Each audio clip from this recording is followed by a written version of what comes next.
Today we're doing something a little bit different. This was a request and it was a good idea. It was also something I've been thinking about doing for a while. So we're going to take a look at my favorite top 10 legendary cards and my least favorite. So bottom 10, I guess, legendary cards. Could have done bronzes and golds, could have just done overall cards, but you know what? I decided to split up by rarity. That's how we're going to do it.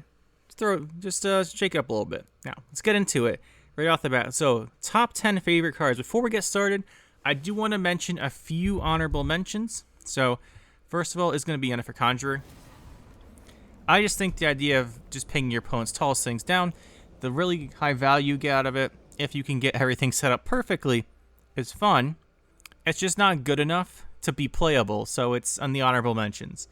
This used to be one of the cards you'd play back when Carapace could put Veil on anything. You'd put it on this, and that was a lot of fun. Trying to get the setup to start zapping all the units. It was extremely satisfying. Another card I want to give an honorable mention to is the legendary Vipper. Yeah, Vipper is really cool. It goes to the opponent's graveyard, it banishes their graveyard, then it comes back. You make a bunch of copies of it. Kind of like for Yennefer Conjurer, it's just not good enough to be playable. Like, it used to be okay, but now it's just like not even playable. So, unfortunately, it's going to stay down here just because of that. Because I can't make it work.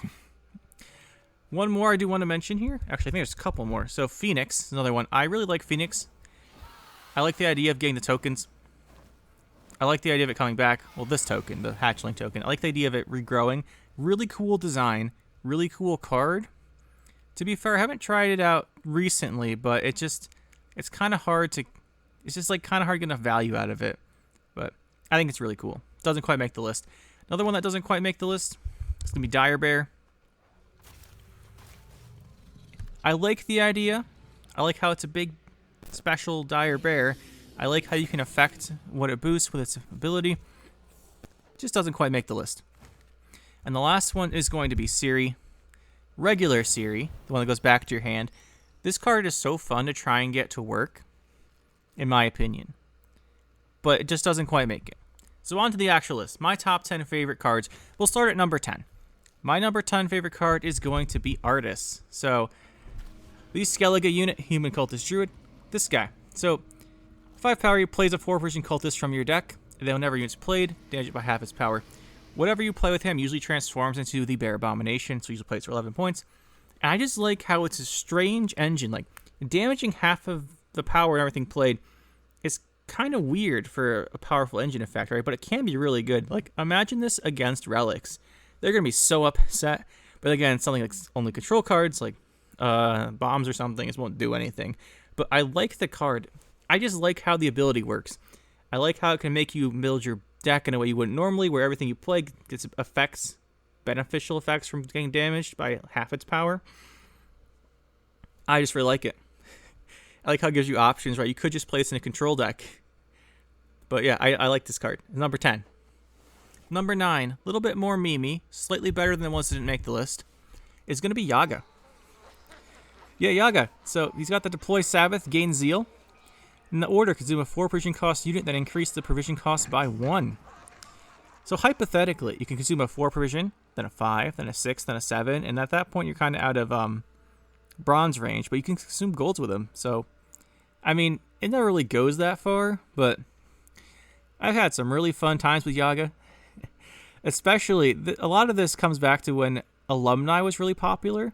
You consume the student, like they boost the students really high to keep them alive. You just eat the first student with Yaga. Then you eat the one that gets patience, like a point for every patience card you have. And then you eat the alumni. It was really funny. But also, like, if your opponent's playing anything that's really big for first unit, you just consume it with Yaga. It's a little memey. It's not that great in an actual deck, but he's cool. She's cool, I should say. But yeah, I like Yaga. Next up, one of the coolest design cards in the game, in my opinion, is none other than, if we can spell it correctly, is Kraken. I love the design of Kraken. Just thematically, think about it. You're in this battlefield fighting your opponent, right? All of a sudden, a Kraken appears underneath all their stuff, drags it back, or forward, whichever row you put it on, and then a giant storm comes, and everything starts taking damage. And then when they finally fight off the Kraken, via the Kraken like dying on their board, it comes back to you. It makes itself stronger for everything, all the beasts you have around it. Thematically, I love it. one of the coolest design cards in my opinion. That's it. It's super cool design. I love it. It's got the nice art too, with everything getting eaten, throwing this guy around. It's fantastic. The design of this card it's like perfect design in my opinion. And it's pretty good. Like, you can play this in Rain, you can play this in Beast, it's fine. So it's actually completely playable. And I like it. Man, I love Kraken. The design of some of the cards in Gwent is just fantastic. Next up, we are going on to another very big unit, but this time for monsters. And this is going to be Dagon. Dagon. When Dagon first came out, I didn't really like Dagon that much. But as I've come to play more and more Death Wish, where Death Wish used to be good, then it was bad, it's gotten better and better, now I think it's still pretty good, I've come to like Dagon more and more. Normally, you use this first effect to put the 5 things in your deck and bring back the Dagon Risen. Again, I like the idea. Dagon's here, he comes back later. But he would have normally only made my honorable mentions, but what puts him over the edge is the Risen version. I should say Promised on the first card. Promised. And then Dagon Risen. If you ever get the 5 counters to start spawning copies of him in your hand, it's hilarious. I love trying to do this.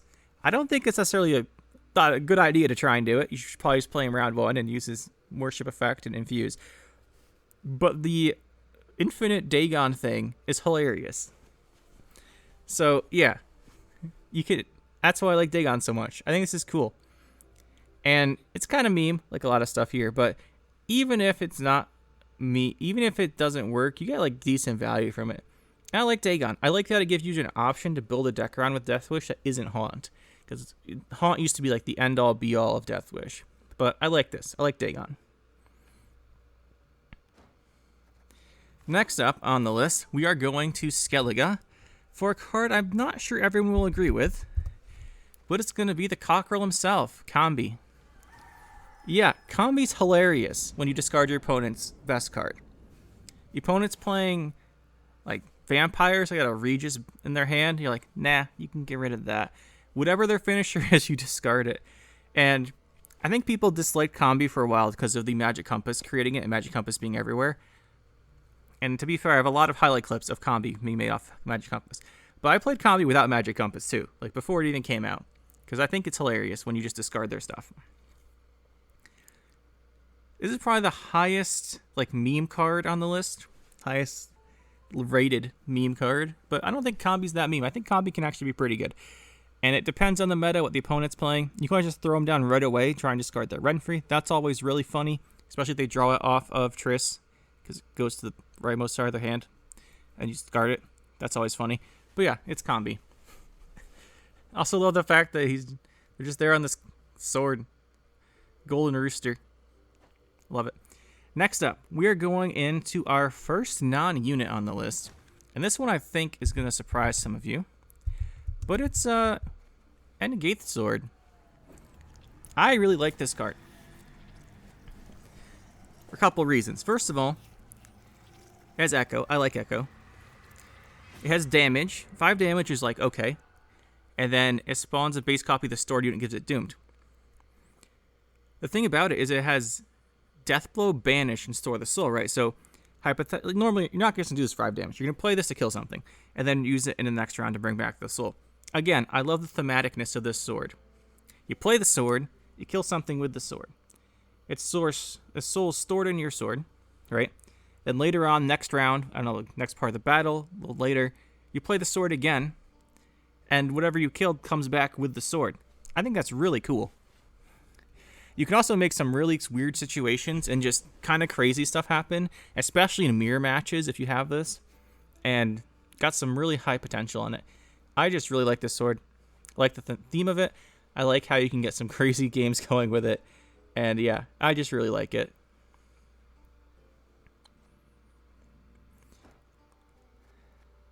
Next up, we have a tie. There's a tie at spot 4.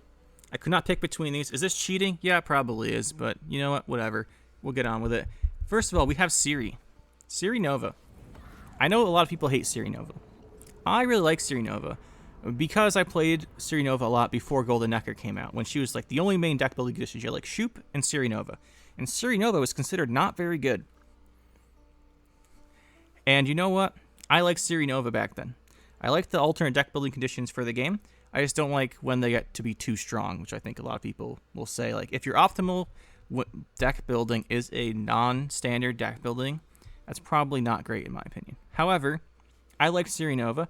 I still like Siri Nova. However, you will not find Golden Necker on this list. That is for sure.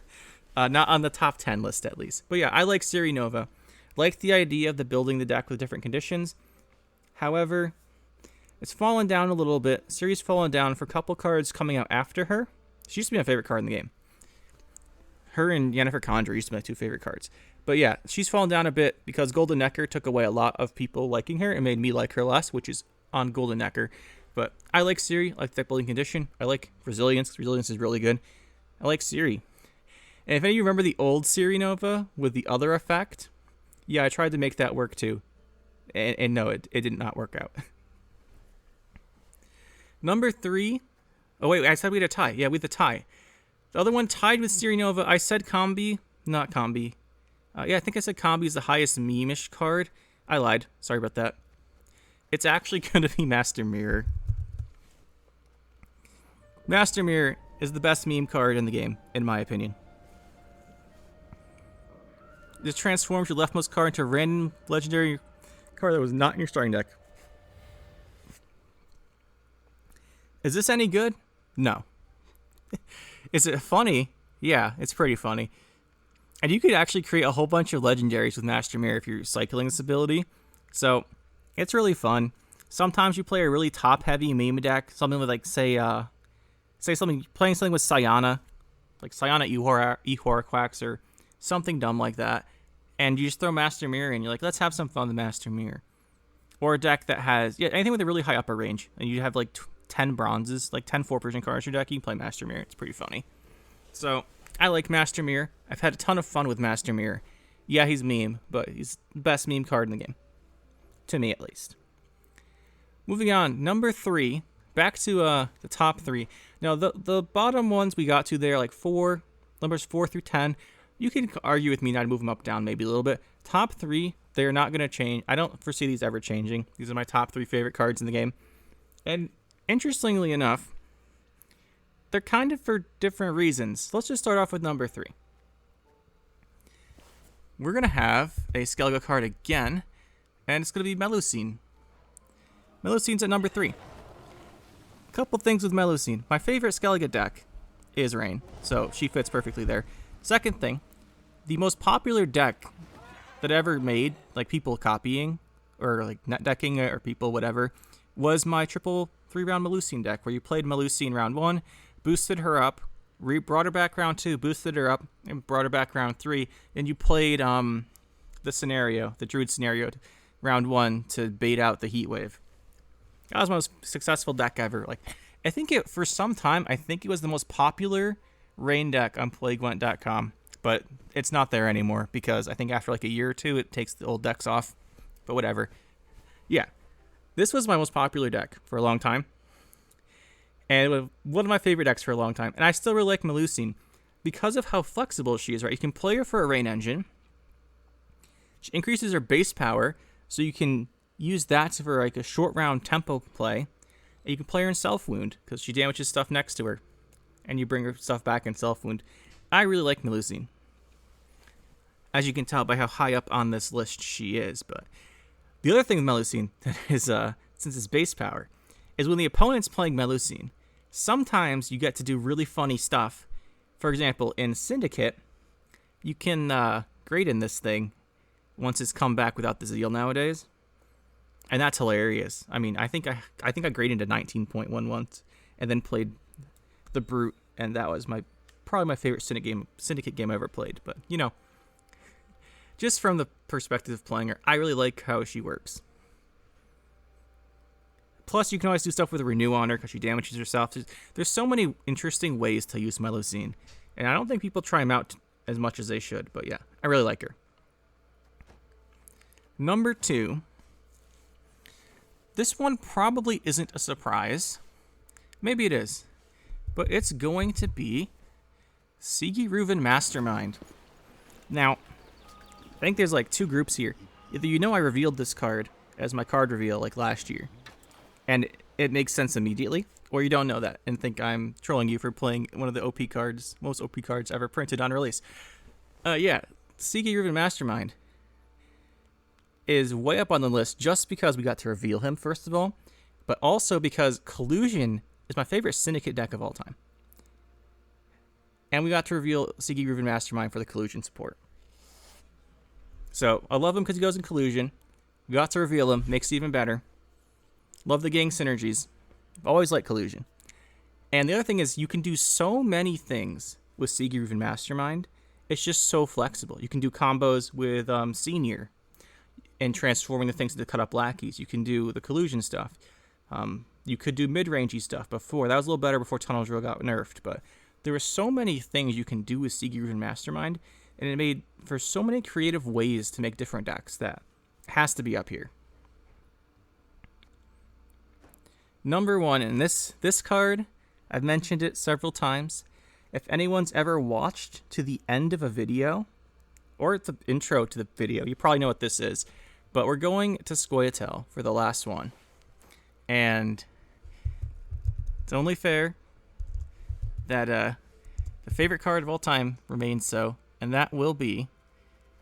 Well, a lot of cards have the in their name, don't they? Anticlimactic, I know. And we can't type. See, this is intentional suspense I'm adding. It's the Great Oak. Great Oak is my favorite card. It's not close. As much as I like Sigi Reuven Mastermind for having revealed it, it's not close. The Great Oak is my favorite card. And that will never change. And there's a couple reasons for this. And some of them not immediately obvious.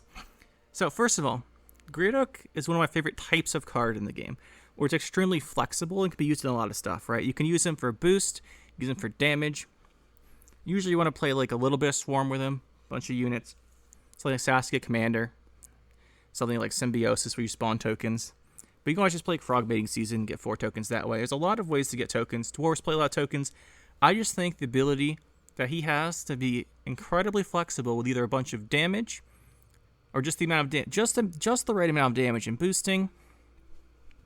I just really like that type of design. But the other reason I really like the Great Oak is because near where I lived, there was a arboretum I like to go walking at. And they had a tree there called the Great Oak. Like, it was a giant oak tree from like 1500s. And it was really cool. And it was called the Great Oak. When I started playing Gwent, I saw there was a card called the Great Oak came out eventually. I was like, this is cool. And yeah, that contributes to the Great Oak. But I love how it's flexible. I love how many decks you can play it in. And then again, there's also the connection with the Great Oak in the real world. So, I think there's more than one tree called the Great Oak. But the one that I'm talking about actually died. That's my favorite card. And that is the list. Top 10 least favorite. Kind of like with the favorites. Alright, well, to be honest, I am less strongly opinionated on the least favorite cards for some of them than the favorite ones. But we're going to go through them anyway. The top ones I really do hate, though. Let's start off with a few dishonorable mentions. So, I don't know about you guys, but there's probably going to be a theme here, and you might notice it. Erland. I don't hate Erland. I don't like Erland either, though. I kind of dislike him. Reason why? He is giant with immunity. That's not fun to play against. That's kind of what there is to it. Mutagenerator boosting all their deck. They throw down Erland. They take all the boosts off, and it's immune. It's not fun to play against. Sure, yeah, you can play Curse of Corruption, Igni, whatever. But it's not fun to play against when they have this. I don't like it. Next up, I think this is going to be an extremely similar card, and that's Tatterwing. Yeah, it's immunity, and it's a giant card you can't interact with. Does anyone else see a connection here? Yeah, I don't like this one either. Sure, the rest of their deck's 1 power cards. Yeah, whatever. You just put every card in your deck that's as low of power as possible. It's got 1 power printed on it. It goes in Tatterwing. I think this is a lot... I mentioned how I like alternate deck building conditions for, like, when I mentioned Siri Nova and cards I liked. Tatterwing, not so much. Because unlike Siri Nova, where you're picking all your 9 provision and less cards, there's a lot of choices and a lot of things you can do with that. There's a lot of ways to make decks with 9 provision less cards. And you can make a lot of different things. Tatterwing, you can't do that. All you do is put in the stuff for the lowest base power. That's not as interesting. And then you put in 13 specials, or 12 specials. That's far less interesting. And Sirinova is much more interactable than Tatterwing. You can Pella her and whatever, it's fine. This is immune. It's 25 points. So, yeah, Tatterwing on the list of dishonorable mentions. Yeah, and here we have another dishonorable mention. King Trum. I don't like King Trum. He comes down, he's a 23-point resilience card. If you're playing Devotion and don't have Heatwave, or an in-archetype Purify, you probably are in a ton of trouble. The fact that they Ozrel after makes it more annoying too, but it's giant with resilience. It's not as bad as the other ones, but still don't really like them. We have 2 more on this honorable mentions list. These ones are, I'm sure some of you have some opinions about these cards. We have good old Simloss.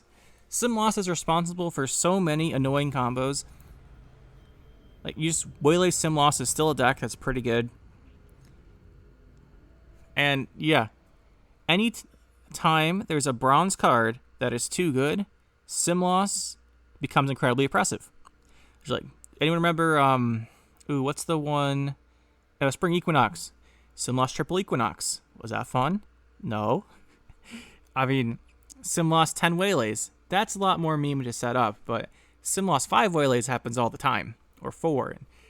You can always do stuff like Simloss the Armorer's Workshop. It's pretty okay. It's not as OP, but you know what I'm saying? Like, it's very annoying when they play Simloss and random stuff. You think you're winning, and they go Simloss. Simloss double backup plan with the Harmony scenario out. Yeah, it's just annoying. And the last one on dishonorable mentions, this is the one that I don't really mind, and that's Cyana. Cyana, whenever someone plays Cyana, you know they're doing something stupid. And if you can't kill that Cyana, you're going to be in a ton of trouble. However, it's not very good, so it doesn't matter that much, usually, right? If they play Cyana, you're like, oh, that's cute. Did you have Crystal Skull when you went first? No? Okay, now it's dead. Did you? I probably Heatwave it. So, it usually means something stupid's going on, but usually it's not that big a deal. But you can also have a lot of fun with Cyana, too. So, she's not... I don't mind her that much. On to the real list. My top 10 least favorite cards in Gwent. And we're going to start at number 10 again. This card, I thought would be cool. And in the end, it was not. And that is Tyr. So, like I said, for the bottom ones, like the bottom few on this list, I don't completely hate them. I just, dislike them. I don't like these cards. And Tyr. Why Tyr? Because if you don't kill Tyr in round 3, you lose the game to a bunch of 24-point great swords and such. And, skirmishers. I don't think that's fun. And it goes in the raid deck because they just spam all the raids at you and then they play War of Clans. It's not a fun deck to play against. It's the only deck anyone ever uses this card in. And that makes it worse. And yeah, it's on here. I'm not a big fan of Tyr. When I saw it, I thought it'd be really cool. And then it's only in raids. And I don't like raids. If he was not in raids, I would probably not have him on this list. But the fact that he's only a raid card for the most part, yeah, that's why. Sorry, Tyr. Next up, we have probably one of the most hated cards of all time in Gwent that has never been changed. Bribery. Create and play a unit from your opponent's starting deck. The number of games that I have lost to some random bribery RNG is very high. It doesn't happen very much anymore because people have better ways to steal your cards, but bribery used to be like the card that you'd RNG and try and win the game with. You're losing. You're playing Devotion Nilfgaard, and I play a scenario. Oh, you bribery a Heatwave. You're so good. I'm just kidding. I'm not that salty about it. But yeah, bribery is really annoying. Like, you just know that they get to see 3 of your cards. With Rune Mage, they get to see 5. They're playing Rune Mage. There's like a 15 to 25% chance they're going to see the worst card in your deck for your situation that you don't want them to get and take it. Yeah, that's not fun, and it's annoying. That's why bribery's on here. This card used to be much more prevalent. If this card was still as meta as it used to be, it'd be higher up. But no, it's is where it is. Next up, we have number 8. Now, this card I don't think will surprise that many people. I clicked on 8 provisions. It's not 8 provisions. It's Aerondight. Aerondight promotes the gameplay of flipping the coin and going first with the stratagem and then using it right away. And then if you do that, you're ahead on tempo and you get a really, really insane card. I'm not a big fan. The artwork being so amazing with a little fishy who left us, sadly, helps mitigate it a little bit. But the fact that this and Golden Necker, oh, there he goes again. The fact that this and Golden Necker came out at 9 provisions harmed both of them so much. They should not have been in the same deck. Like, that's what it came down to. People didn't realize that. Like, I did a poll back then, and I think like 40% of people, like less than 40% of people said Aerondight should be 10 provisions. The rest were like, just get rid of Golden Necker. I don't know. Yeah, they should not have been the same provision cost, and I heard it so much. The fact is, I don't like the gameplay where it promotes the opponent just spamming tempo at you, but it's not that bad. And as they say for Aerondight, it is a deceptively light blade, razor sharp, perfectly balanced. The only card in the game that I know of that tries to tell you it's balanced. Yeah. Got my eye on you, Aerondight. Still an annoying card to play against. I don't hate it. Next up. Now we're getting to the cards I actively really dislike. And I think there's going to be a theme here. Because the first one is a monsters card, Keltilis. Yeah. Anyone who's been playing for a long time knows Keltilis decks have been around for a very, very long time. And the idea is always the same. You play Keltilis. If the opponent cannot kill Keltilis, you win the game. That's not fun. It's not interesting. And it's not worth the time to play against if you can't kill it. I don't know what else there is. Keltilis isn't higher up on the list because prior to Witch's Sabbath, which is an extremely lucky card, because like I said, this is a legendary only list, and Witch's Sabbath is an epic. Otherwise, it'd be on this list for sure and much higher up. But yeah, Witch's Sabbath, you got lucky here because you're an epic card. We'll get to you though. But prior to Witch's Sabbath, Keltilis was just like a 1-round thing. They play Keltilis in 1 round, and then usually like round 3. Then if you didn't kill it, whatever. Like if you knew they were playing Keltilis, you could force it out in an early round. With Witch's Sabbath though, and Arrakis Queen, although no one Arrakis Queen's Keltilis because, as funny as that would be, it's not very good. They would now use Keltilis in like 2 rounds, 3 rounds, and it's just always there. And now it's more and more annoying. Prior to Witch's Sabbath, this would not be on the list, but it's super annoying when they just bring it back and you're like, well, look, I couldn't kill it. However, it's not very high up because once it dies, you can banish it. However, if the opponent went first and they won round 1, or just if they won round 1, and then they immediately go in Witch's Sabbath, then you can't banish it. And usually bring it back with a defender, so you can't target it either. But yeah, it's really annoying. It's Keltilis. I'm sure some of you know agreement here. Next up. Now we're getting to some Madoc. Do I hate Madoc the card? I don't hate it. It's on here because of the decks it goes in, which are always hyper control with a ton of bombs and like no units, which are not fun to play against, because whatever you play dies. And it reminds me of the meta when everyone just played like 25 special cards, and then like Force of Nature or Dagger with Reckless Flurry, or that all control meta. That was a terrible meta. That may have been the worst meta I ever played in. And this just reminds me of it, and that drags it down. And I don't really like it because it brings out all the control cards, and they always play it in Nilfgaard, where they spam sappers at you, or they play in Scoia'tael, where they play a bunch of other cards that do damage, and it's just not that fun to play against. So yeah, Madoc is on the list. Next up, we get into the cards. Yeah, the rest of these I really don't like. These cards, you could probably say I hate them. Number 5, we have Vi. The Vi, however you want to do it. Yeah. This card is not interesting. It is not interesting to see how many times your opponent can consume this. It's not interesting to see how big they can get by consuming this every turn. And just having a bunch of cards that are boosted by like 20.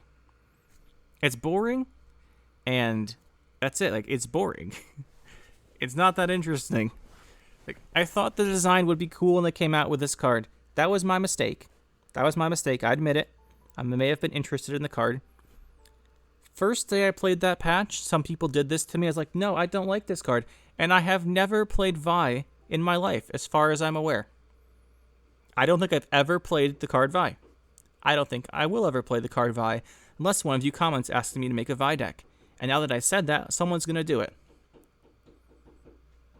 So that's, I guess we're going to play at some point. But yeah, I don't like it. I don't think it's interesting.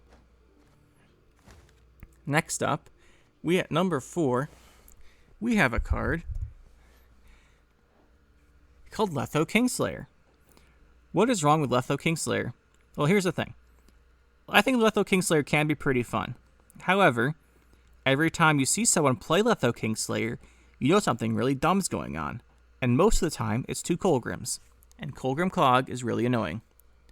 However, that's not always the case. You can play Letho Kingslayer on a lot of stuff. You can have it on the Catriona. That's kind of fun. You could do it on a bunch of fun cards. Like, you could do a lot of stuff. You can use it on Vipper. The problem is, no one ever does it on anything fun. They only do it on Colgrim and Madoc, and that is not fun. So, maybe we're being a little unfair to Letho Kingslayer. Yeah, we're going to swap him. He's number 5, and yeah, Vi and Madoc should be above Letho Kingslayer. Although, Madoc and Letho Kingslayer, whenever you see Letho Kingslayer, you know it's probably going to turn to a Madoc. So, they should be near each other. But yeah, Vi is on this spot. This is knocked down to 5. Vi's here. But yeah, Letho Kingslayer, you just know something stupid's happening because no one ever tries to do anything fun with it. But yeah, I don't like it. It's like always on a Madoc. Or Colgrim. Surprisingly, by the way, Colgrim doesn't make this list because I don't hate Colgrim. I hate the Clog cards. So Colgrim, you got off lucky here. I'm not going to put you on here just because of your deck. Some of these cards made it on here because the deck they're in's really annoying. But usually they're like integral to the deck and do things that the deck does that's annoying. Like Madoc's in a bomb deck with a lot of control. Madoc does the control too with the Cataclysms.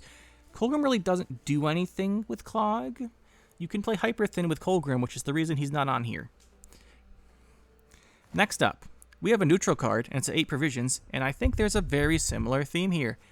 Adaryn. Again, whenever you see Adaryn, you know something really stupid's about to happen. And if you don't stop it, you'll probably lose.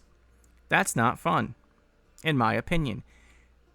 We're not playing flip the coin, and if I have the heads, and you don't have an anti-heads, you lose. That's not the game we want to play here. But yeah, you just have to kill Adaryn. If you don't, you get like revered in like 2 turns. They have 9 reavers, or you see 4 Bloody Mistresses or something like that. You know it's gonna be really annoying, whatever it is. So yeah, I don't like Adaryn. Don't like him. He's not at the top. Because there are 2 cards I dislike more than Adaryn. If Adaryn was limited to like bronzes or something, where you don't see people doing idiotic Arrakis Queen combos for like 8 of some stupid card they put in monsters, like 8 Madocs. Adaryn just makes all these things worse. But, by the way, I never argued that any of these cards are OP. I just don't like them. I don't know if they should be nerfed. I'm not saying that. I'm just saying I don't like them. And Adaryn is just in so many decks that try and do something to scam the opponent that I don't like him. However, we're on to the top 2 now. And the top 2, the second card on this list, number 2 of my least favorite cards, I hate more than everything else below it combined. And I'm sure a lot of you will probably agree. It's the Eternal Eclipse. I said a lot of these decks are uninteresting, right? Like, the Vi deck's uninteresting because they just sit there and play a bunch of things and see how big they get. there is nothing less interesting to me, even Madoc playing bombs. So you have to like pick the cards they bomb at least. Like, there's nothing less interesting to me than the Eternal Eclipse scenario. It's more interesting now. I should clarify. It recently, as of the recording of this video, it got nerfed. Like, it used to be if you use your last leader charge, this card Afan would come out of your deck. I guess we have to talk about Afan real quick. Yeah, this used to come out of your deck and play once your leader charge were used up. Now it only plays if you 4 more flankings. So it used to be this would you'd use this with a cultist, play it after you played your Eternal Eclipse. Like Eternal Eclipse, use your last leader charge. Afan comes out, triggers this chapter 1, which is all you care about.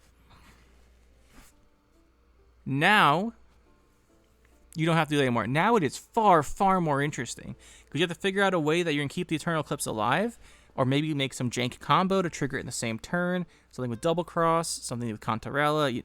There's a lot of weird ways you could trigger it. But before, maybe this will cool down over time now that we don't have to deal with this as much. But with these, just Afan, you just play this, last leader, play Afan, infuse everything in your deck, and you just play every card you play is an Insane Engine card, and you just win. That was not fun. It was not interesting. And so many decks just automatically lost as soon as this Chapter 1 activated. That, yeah, this card was awful. It'll probably go down over time now that it's been nerfed, but man, I dislike this card. However, as much as I dislike the Eternal Eclipse, nothing comes close. It doesn't come close to the number 1 card. Anyone who's watched this channel for a while knows what I'm about to say. This is my least favorite card, not just in Gwent. This is my least favorite card in any card game I have ever played. Like, this is worse to me. Like, I like this card less than I did to like Ragnaros RNG in Hearthstone. I like it less than I did to the entire invade mechanic when they added it to Elder Scrolls Legends and it killed the entire game. I hate it more than that mechanic and every card that had invade on it, and I hate it more than like skill drain. There can only be one in Yu-Gi-Oh! Like everything. My least favorite card in any card game ever. And anyone who's watched this channel knows exactly what it is. It's Renfri.